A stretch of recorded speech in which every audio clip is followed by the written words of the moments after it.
Kevin Durant? Everyone knows that they can. I don't believe that it affects his legacy as much because they were the best team in the NBA.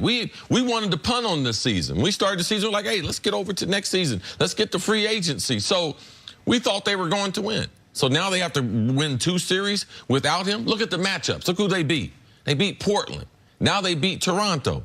I don't think people would be like, you know something, that's one of the all-time great runs that we saw right there. He had to go through, like Kawhi. Kawhi had to go through Philadelphia, Joel Embiid. Then they had to go through Giannis and them 60 games. I mean, I think that their run has been a little more historic. And difficult. Absolutely. So I just believe that Kevin Durant, people are going to pick away at his legacy anyway. His legacy is not dependent on what happens right now. His legacy is what is he going to do after this? That's what's going to solidify Kevin Durant's legacy. Well, let's look at it. Let's just assume for the moment he doesn't play at all. If they win, to me, as far as his future, if he was 99% gone before, if they win the championship without him, that 99 goes to 1,000. He is gone. There is no justification, no chance he were to come back.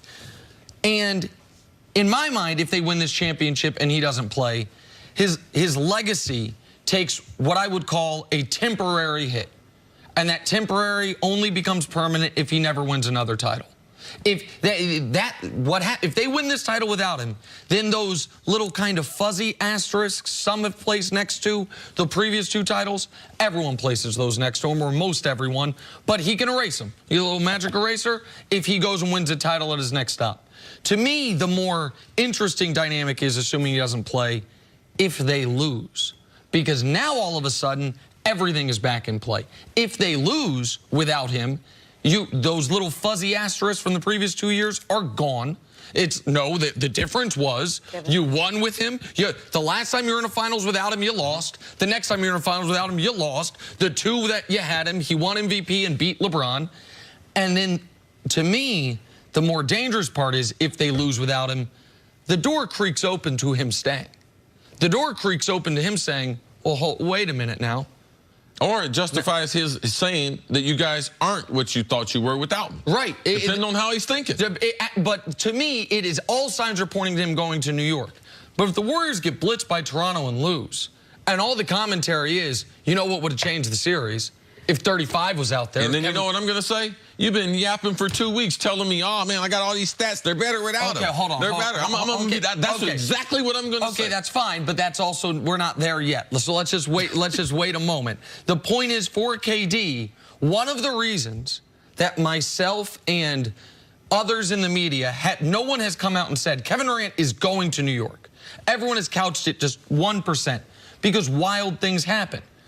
Could the wild thing be he gets hurt, they lose without him, and now it's like, wait, you can pay me the most money. It is the easiest job. It is the best place to win. So either way, there are real legacy and future implications if he doesn't play in this series. Kevin Durant was the best player on the team, on the court, the last 2 years in these finals. Is there anything to him not wanting, he's a sensitive guy, we know that, not wanting to come back if he's not 100% because he maybe perhaps wouldn't be the best player on the court? No, I think Kevin Durant is a competitor. So as soon as he's cleared to play, you think if he could be out there for 15 or 20 minutes.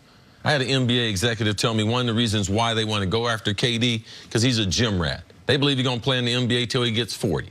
He ain't going to never get tired of playing basketball. He always talks about it. And the thing that I've seen most impressive about Kevin Durant this year is when he sits down and talks basketball.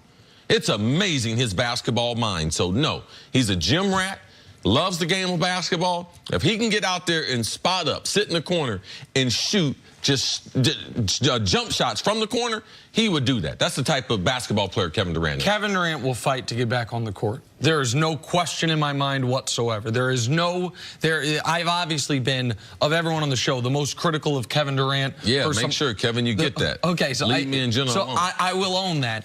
But I will never question how much the guy wants to win, how much he loves the game of basketball, and how important it is for him to play on this stage and on every stage. The moment Kevin Durant is close to being cleared by the trainers, he will be fighting with the trainers to get full clearance. It will not be the same conversation Boogie Cousins is having, where he's saying, I'm paying free. They've been like, okay, go on out there. Right. Boogie Cousins, all you're paying for, he's still questionable because Steve Kerr knows right now it could mess up everything we have compared to having KD. All right, let's take a break. Coming up, can the Toronto Raptors pull off a big upset over the Warriors? That's ahead.